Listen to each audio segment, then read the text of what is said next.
بڑے اہم موضوع پر ہم اس وقت بات کرنے جا رہے ہیں اور آپ نے یہ دیکھا ہوگا معاشرے میں لوگ غصے میں آ کر طلاقیں دے دیتے ہیں جس کی وجہ سے ان کا گھر برباد ہو جاتا ہے اور پھر وہ سارے معاملات تو انہی ساری اس صورتحال کو مد نظر رکھتے ہوئے اسلامی نظریاتی کونسل نے یہ کہا ہے کہ بھائی 3 طلاقیں اکٹھی دینے کو قابل سزا جرم قرار دیا جائے. تو اس پر کچھ بات ہوگی. ہمارے ساتھ مذہب یعنی اسلام کیا کہتا ہے اور یہ کیسے قابل عمل ہوگا, لیکن ایک پیکج ذرا ہے, پیکج دیکھیے اور اس کے بعد آئیے واپس.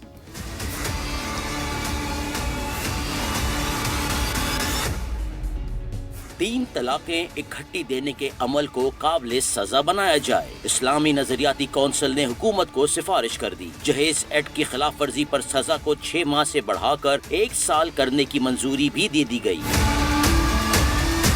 جہیز کی مالیت 2 تولہ سونے کے برابر کرنے کی بھی منظوری دے دی گئی. طلاق کی صورت میں شادی کے بعد بننے والی جائیداد کو میاں بیوی دونوں میں برابر تقسیم کیا جائے گا. کونسل نے نکاح فارم میں تھیلیسیمیا کے ٹیسٹ کرانے کا کالم بنانے کی تجویز سے اتفاق کیا, لیکن اس پر اتفاق نہیں ہوا کہ تھیلیسیمیا پازیٹو ہونے پر شادی کی اجازت نہ دی جائے. اسلامی نظریاتی کونسل نے انسانی دودھ کے بینک کے قیام کی تجویز کے بارے میں ایک سیمینار منعقد کرانے کا فیصلہ بھی کیا ہے. اسلامی نظریاتی کونسل کی اس ریکمنڈیشن پر بات کریں گے. ڈاکٹر راغب نعیمی جو کہ معروف اسکالر ہیں, چیئرمین اسلامی نظریاتی کونسل, انہوں نے ہمیں وقت دیا ہے. بہت شکریہ ڈاکٹر راغب نعیمی صاحب, آپ نے وقت دیا رائز اینڈ شائن کو. یہ کہیے گا کہ ناگزیر حالات میں طلاق دینے کا طریقہ اور بیک وقت 3 طلاق پر سزا کے حوالے سے قرآن و سنت کے کیا احکامات ہیں, پہلے یہ بتائیے.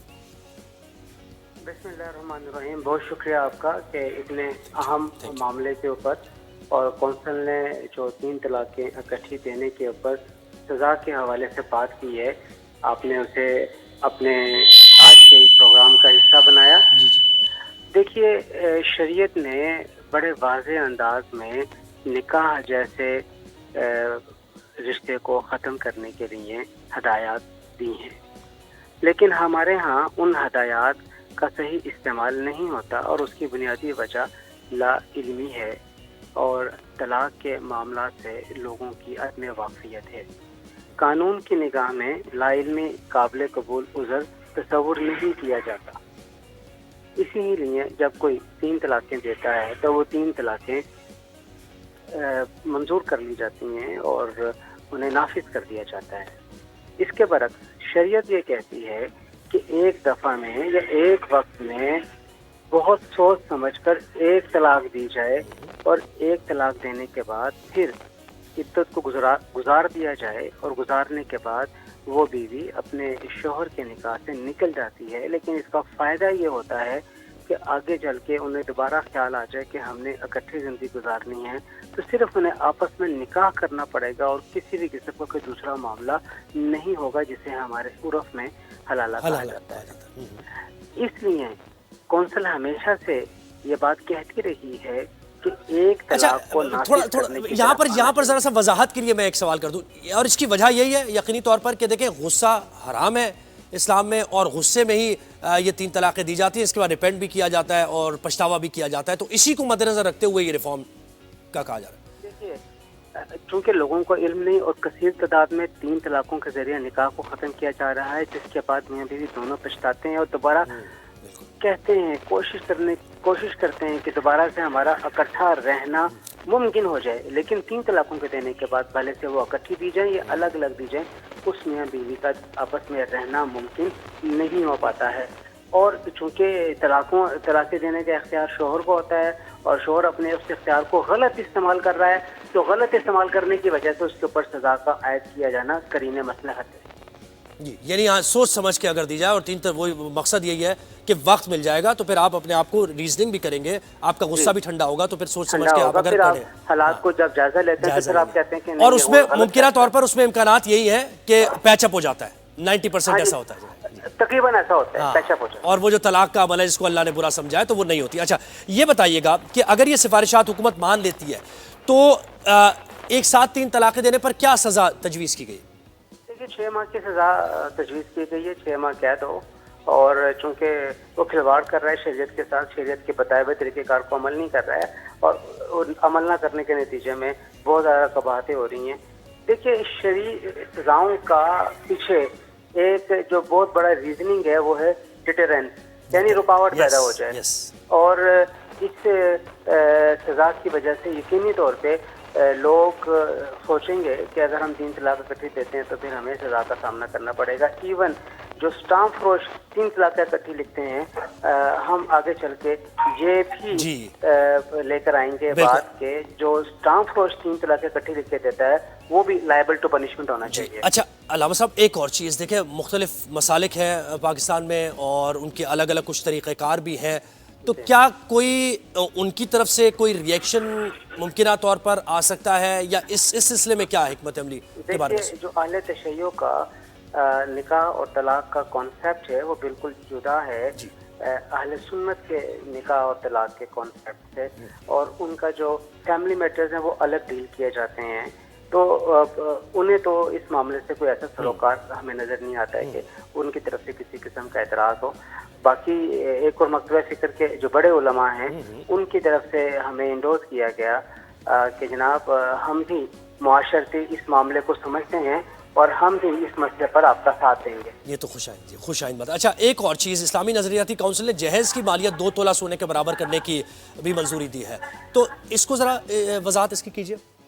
دیکھیے، جو اسلامی نظریاتی کونسل کے پاس یہ ترمیم حکومت کی نمائندے یا جو کہہ لیجیے سینیٹرز کی طرف سے جمع کروائی گئی کہ جو جہیز ایکٹ ہے، وہ جہیز ایکٹ میں ماضی میں جو جہیز اور شادی کے اخراجات کے لیے اخراجات ایکٹ میں رکھے گئے تھے وہ 5,000 اور 2,500 روپے رکھے گئے تھے، جو کہ 1976 کے مطابق سے کم و بیش 38 سال پہلے کی یہ بات ہے، یا 48 سال پہلے کی یہ بات ہے. تو ہم یہ سمجھتے ہیں، ہمارا یہ خیال ہے کہ جو ترمیم آئی ہے 2 تولے سونے کی قیمت کے برابر کرنے کی، وہ حالات اور واقعات کے مطابق مناسب معلوم ہوتی ہے. اور جب یہ 2 تولے سونا ہو جائے گا تو پھر کبھی بھی اس میں آگے چل کے بھی ہمیں ترمیم کی ضرورت اس لیے پیش نہیں آئے گی کیونکہ سونے کی قیمت بڑھنی ہے تو وہ اخراجات بھی مہنگائی کی وجہ سے بڑھتے رہتے ہیں، تو وہ آٹومیٹکلی وہ چیز ایڈجسٹ ہوتی رہے گی. لیکن جب کبھی بھی آپ اس کو متعین کر دیتے ہیں رقم کی صورت میں، پھر آپ کو کچھ عرصے کے بعد اس رقم کو دوبارہ چینج کرنا پڑتا ہے. تو یہ ترمیم کونسل کے اندر آئی ہے سینیٹرز کی طرف سے، اور کونسل نے اس ترمیم کے ساتھ اتفاق کیا ہے کہ یہ ہمیں کوئی اختلاف نہیں ہے، اگر یہ بات کرنا چاہیں تو کر لیں. جی علامہ صاحب، ایک اور چیز، ملک بینک سے متعلق بھی بات ہوئی، اس حوالے سے اسلامی نظریاتی کونسل کا کیا موقف ہے؟ دیکھیے، ملک بینک ایک بہت اہم اور بہت بڑا سٹیپ ہے، اور اسلامی نظریاتی کونسل کے نزدیک بجائے اس کے کہ اس کے لیے ملک بینک کی اصطلاح استعمال کی جائے، اسلامی نظریاتی کونسل اس کے لیے خاص طور پہ پری میچور بچوں کی صحت بنا پر غذا تجویز کرتا ہے کہ یہ جو دودھ دیا جائے گا پری میچور بچوں کو، یہ ان کے علاج کے لیے دیا جا رہا ہے اور ان کی خوراک کے لیے نہیں دیا جا رہا، کیونکہ اس وقت پری میچور بچوں کو ماں کے دودھ سے بڑھ کر علاج کے لیے کسی اور چیز کی ضرورت اس طریقے سے نہیں ہوتی ہے. لیکن اس کا میکینزم جس طریقے سے پہلے ایک دینی ادارے کی طرف سے انٹروڈیوس کروایا گیا اور ایک دوسرے ادارے نے، ایک ہسپتال نے اس کے اوپر عمل کرنا چاہا تو وہ ہسپتال عمل نہیں کر پایا اس میکینزم کے اوپر. وہ اتنا سخت میکینزم تھا. اگر ہم میکینزم کی بات کریں گے تو میکینزم جو ہے وہ ہمیں بہت سخت بنانا پڑے گا، کیونکہ اس کے لیے دودھ پلانے کے بعد حرمت رضاعت، یعنی رضاعت کی بنیاد کے اوپر حرمت قائم ہو جاتی ہے، اور اس کے لیے کئی تجاویزیں بھی ہیں. تو اس کے اوپر کونسل یہ سمجھ رہی ہے کہ ہمیں برین اسٹارمنگ کے لیے اس کو مزید سیمینار کرانے کی. علامہ صاحب، ایک اور چیز، تھیلیسیمیا سے بہت متاثر ہے فیملیز، اور یہ جو فیملی میرجز ہوتی ہیں اس میں، تو کوئی اسلامی نظریاتی کونسل میں اس پر بھی اصلاحات لانے سے متعلق، قانون سازی سے متعلق کہا جا رہا ہے؟ جی، اسلامی نظریاتی کونسل میں تھیلیسیمیا کے حوالے سے بات ہوئی ہے، اور اس پہ خاص طور پہ علیم ڈار صاحب نے ہم سے رابطہ بھی کیا اور اس کے بارے میں ہمیں انسائٹ دیا کہ اگر تھیلیسیمیا کے مرض میں مبتلا لڑکا اور لڑکی دونوں اگر پازیٹیو میں وہ نکاح کریں گے تو ان کی اولاد میں یہ تھیلیسیمیا کی بیماری ہوگی، اور جو آئندہ آنے والے وقت میں وہی والدین اپنی اولاد کو 20, 25, 18 سال کی عمر میں اللہ کو پیارا ہوتے ہوئے دیکھیں گے، اور یہ ان کے لیے انتہائی روح فرسا ہوگا۔ اور پوری زندگی انہیں بچے کی اسی طریقے سے دیکھ بھال میں گزر جاتا ہے۔ ہر ہفتے میں 2 دفعہ 3 دفعہ اپنے بچے کا خون بھی تبدیل کرانا پڑتا ہے۔